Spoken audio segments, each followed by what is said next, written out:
History tells us stories of wars, of victory, of defeat, and of great generals. But there is one story that often finds no place in the pages of history. That day, when an ordinary soldier woke up for the first time thinking that maybe today's sunrise was the last sunrise of his life. Come, let's go back 2,000 years and see how an ordinary soldier lived his life one day before a great war.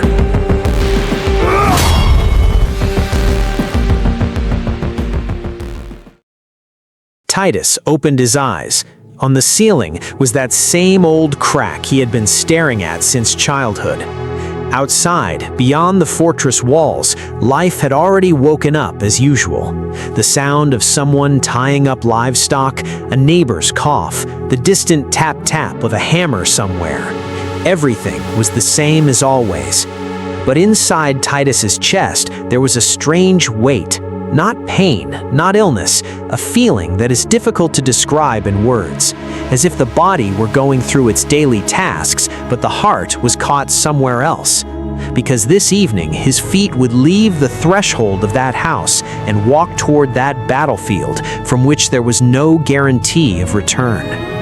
He took his armor down from the wall. Leather straps, metal plates, he checked each piece one by one. This act was nearly the same across every civilization. Roman soldiers would tie each strap of their armor in a specific order. The reverse order was considered a bad omen. Greek warriors would tap each of their nemes or shin guards by hand before putting them on. This wasn't just preparation, it was a kind of discipline. Because when the mind begins to spiral out of control, giving the hands some familiar task becomes the only source of calm. Titus slid his sword into his sheath. The coldness of the metal made his hand tremble for the first time. In the courtyard, his mother was baking bread on the griddle, exactly the same way she baked every morning. But today, her eyes kept lifting from the bread again and again to settle on Titus, and then quickly returning. Some things between a mother and son don't need words. His little nephew clung to his legs, asking when he would come back to play. Titus smiled and said soon. He said this word more to convince himself than anyone else. His father, who himself had once fought in war, only placed a hand on his shoulder. No advice, no words of prayer, just a weight that said so much. Before leaving, Titus went toward the market, perhaps for a last time, to see the street where he had played as a child. The strange thing was, life in the market was going on exactly as usual. Someone was haggling, a child was insisting on getting a sweet, a shopkeeper's laughter echoed. This world did not know that this evening, hundreds of this city's sons would march out for its protection. For a moment, Titus wondered whether this same market would still be laughing like this tomorrow, whether he came back or not. This feeling was both comforting and painful, that the world does not stop for the stopping of one man. As soon as the sun reached its peak, the fortress's great gate opened. The ranks had formed, thousands of feet together in a single rhythm. Titus turned for a last look, the roof of his house now disappearing among the rest of the rooftops. All along the way, the villagers stood at their doors, watching. Some women were crying, some simply lowered their heads. Someone shouted a slogan, someone waved silently. And so an ordinary morning, by the time afternoon faded, had turned into a march whose destination, death or victory, could be anything at all.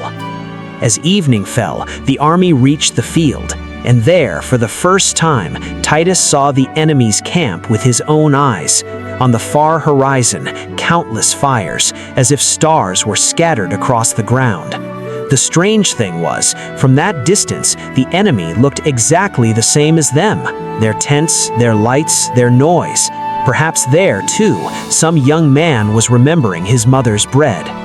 Tents were pitched, fires were lit, and as the darkness deepened, a new, deeper restlessness took its place. In the first watch of the night, Titus drew out his sword once again, not to fight now, but to check it one last time.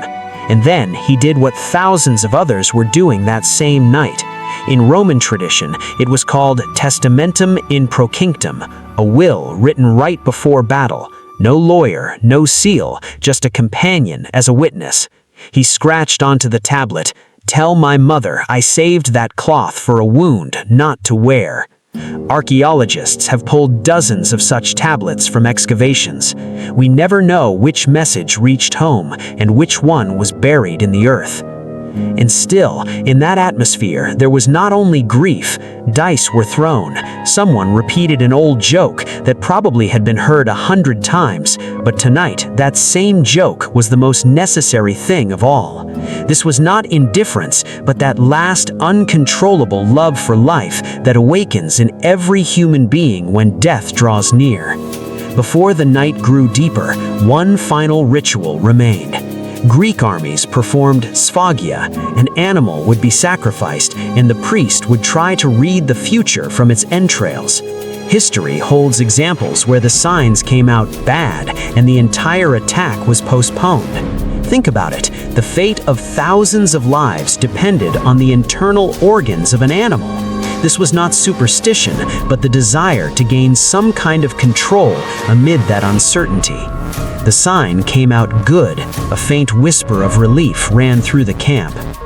After midnight, the laughter had quieted down. Titus was given his turn at watch. In his solitude, his mind began to wander. The smell of his mother's bread, his nephew's voice, the noise of the market, the hand placed on his shoulder by his father. This was the quietest, truest moment of all. And perhaps this is the very moment that connects us with him the most. And then the horizon began to brighten. The drums sounded, ranks formed.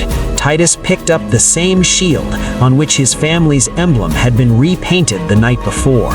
The restlessness of the whole night now turned into a strange, silent calm, because the waiting, which had been the greatest torment, was finally coming to an end. In the distance, the enemy's ranks had also begun to move. Now only one question remained. Would he smell his mother's bread again tonight? We do not know what Titus's real name was. We do not know whether he survived that day or not. What we do know is this. Millions of such mornings which looked completely ordinary passed the same way outside the pages of history. And perhaps the most astonishing thing is, that morning's fear that Titus felt is the very same fear you feel before a big exam, before a difficult decision, when everything outside seems ordinary, but a storm is raging inside. The only difference is, he faced a sword. You perhaps faced some difficult turn in life. But the human heart has not changed in thousands of years. So tell us, what was that ordinary morning that wasn't ordinary in your own life? Write it in the comments below.